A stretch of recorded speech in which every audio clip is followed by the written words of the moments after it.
Gaitsa en Jaco Kalahari se paie het by die Kalahari Kuierfees in Appington gekruis. Hy is 'n man van na plekke, na stories, na mense en na kos en deel sy lewe soos dit is, reguit rou met baie hart en kalfvoet. Ons bring vir julle een van verskeie elke 4 vertelle storiegrappe vasgevang op die eiland in Appington. Geniet. Right, so hier is ons. Ek het so 7 maande terug hierdie avontuur begin, net paar Sondag opgestaan en gesê, wel ek vat die pad.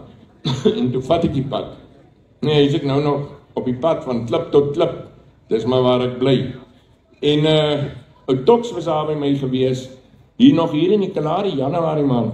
Toe praat hy en Martin Oboel.